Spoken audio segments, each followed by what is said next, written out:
सृष्टि बचपन से ही दिखने में सुंदर नहीं थी, लेकिन अमीर बाप की बेटी सृष्टि पर उसकी माँ जान छिड़कती।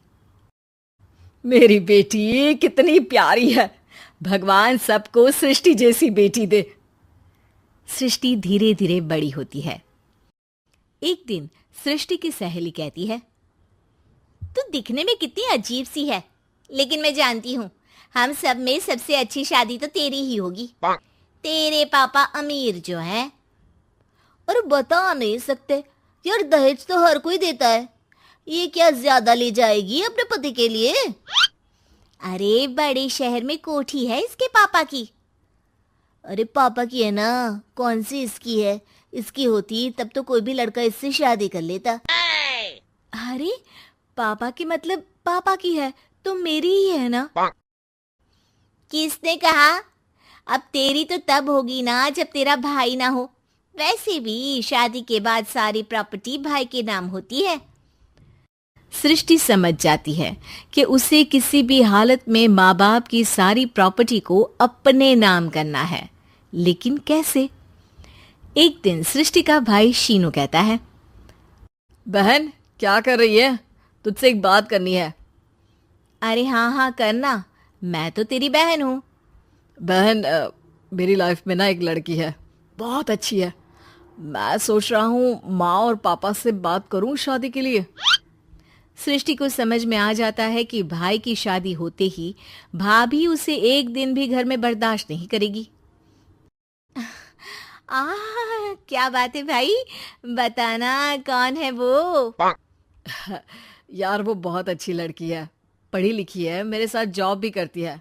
बस एक प्रॉब्लम है। प्रॉब्लम? क्या प्रॉब्लम है भाई? यार वो शादीशुदा है, लेकिन उसके पति ने उसे सिर्फ इसलिए छोड़ दिया क्योंकि उसके माँ बाप दहेज नहीं दे पाए। सृष्टि ये सुनकर न जाने क्यों खुश हो जाती है। अरे भाई तो क्या हुआ, लड़की तुझे तो पसंद है ना? शीनू को लगता है कि बहन उसे समझ रही है। वो इस बात से अनजान होता है कि उसकी बहन की मंशा पूरा घर हड़पने की है। सृष्टि अपनी माँ से कहती है, मम्मी मुझे तो बहुत चिंता है, पता है शीनू क्या कर रहा है? अरे क्या कर रहा है, वो तो काम पर जाता है और वापस घर आता है। नहीं ना माँ, वो यही तो नहीं कर रहा, बाकी सब कर रहा है। आपको पता है उससे प्यार है, और वो भी एक शादीशुदा लड़की से। हैं? ये क्या हो गया? मैं सोसाइटी में क्या मुंह दिखाऊंगी? अरे तेरे पापा तो यही कहेंगे कि मैंने ही उसे बिगाड़ दिया है। माँ देखो, मेरी बात मानो, पापा पर भी विश्वास करने की जरूरत नहीं है। अब आप ही बताओ, पापा इतनी देर घर के बाहर रहते हैं क्यों? बोलो। अरे बेटा वो तो नौकरी करते हैं ना। तू बहुत भोली है माँ, पापा का ऑफिस तो 7 बजे खत्म हो जाता है, लेकिन देखो कितनी देर से आते हैं। अरे नहीं नहीं बेटा, ऐसी कोई बात नहीं है। सृष्टि माँ को एक औरत से बात करते पिता की फोटो दिखाती है। देखो माँ कैसे हैं पापा, मैं ना कहती थी कि पापा सही नहीं है। मैं तेरे पापा से बात करूंगी, दे फोटो मुझे। ओ माँ, वो तो डिलीट हो गई। लेकिन चल, तूने तो देख लिया ना, पापा से बाद में बात कर लेना, और हाँ मेरा नाम बिल्कुल मत लेना। हाँ माँ। अब क्या था, सृष्टि के माँ और पिता के बीच झगड़ा होना शुरू हो जाता है। सृष्टि के मन में क्या चल रहा था कोई नहीं जानता था। एक दिन, माँ सृष्टि के लिए एक लड़का देखा है, वो लोग शाम को उसे देखने आने वाले हैं। और हाँ माँ, एक खुशखबरी, मैं और पापा मिलकर एक नया बिजनेस ट्राई कर रहे हैं। शाम को लड़का आता है, सांवले रंग का।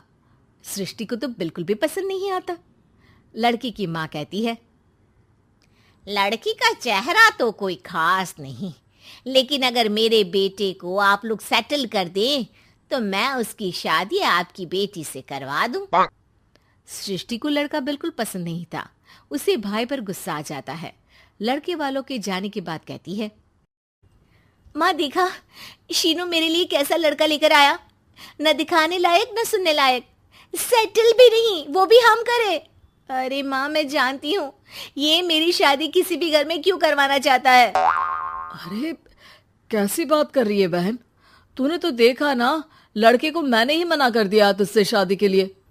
जिसने लड़का बताया था उसने उसकी बहुत तारीफ की थी। बात आई गई हो जाती है, लेकिन सृष्टि का मन शांत नहीं होता। क्या करूं, कुछ समझ में नहीं आ रहा। मेरी शादी हो गई तो ये लोग पूरी प्रॉपर्टी शीनू के नाम कर देंगे, मेरे हाथ तो कुछ लगेगा ही नहीं। तभी सृष्टि को आइडिया आता है। वो किसी वकील को फोन करती है। जी देखिए, अगर आपके मम्मी पापा का तलाक हो जाता है तो आपके पिता की आधी प्रॉपर्टी आपकी माँ के नाम हो जाएगी, फिर उसे वो किसी को भी दे सकती है।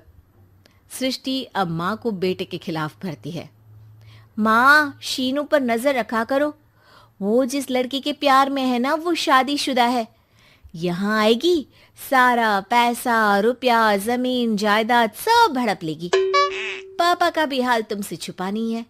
ऐसा ना हो कि मैं और आप एक दिन सड़क पर भीख मांगे। हे भगवान, मैं तो जीते जी मर जाऊंगी अगर ऐसा हो गया तो। ऐसा हो गया नहीं माँ, ऐसा ही होगा। अभी समय है, आगे का सोच लो। मैं तो कहती हूँ पापा से आधी प्रॉपर्टी लेकर अलग हो जाओ। पापा की आधी प्रॉपर्टी भी हम लोगों को अगर मिल जाती है ना तो अगले 7 जन्म सफल समझो। बेचारी माँ बेटी के कहने पर पति से तलाक लेकर अलग हो जाती है। सृष्टि अब पैसों से गाड़ी और अपने दूसरे महंगे शौक पूरे करने लगी। उसके दोस्त भी उसके पैसे इस्तेमाल करते। सृष्टि, कल तुम कहाँ थी? मैं सारा दिन घर पर अकेली थी। तो मैं क्या करूं? मैंने ठेका तो नहीं लिया है ना तुम्हें संभालने का। माँ को सृष्टि से ये उम्मीद नहीं थी। वो बैठकर रोने लगती है। वहीं उसका पति यानी कि सृष्टि के पिता आ जाते हैं। मैं जानता था कि तुम्हारा यही हाल होगा, तो आपने मुझे रोका क्यों नहीं? मैं रोकता तो तुम रुकती क्या? सृष्टि के कहने पर तुमने मुझ पर अपने बेटे पर शक किया, लेकिन तुम ये भूल गई कि कैसे हम दोनों ने मिलकर जीवन में इतना सब खड़ा किया। माँ पति के गले लग जाती है। मुझे माफ कर दीजिए, मैंने आपकी कमाई का एक बड़ा हिस्सा गवा दिया। कोई बात नहीं, तुम साथ हो तो मैं ऐसी 7 प्रॉपर्टी खड़ी कर दूंगा। तभी वहां सृष्टि आ जाती है रोते हुए। माँ, मयंक ने मुझे छोड़ दिया। वो बोल रहा था जब तक मेरे पास पैसे थे तब तक ही वो मेरे साथ था। पापा, माँ, मुझे माफ कर दीजिए।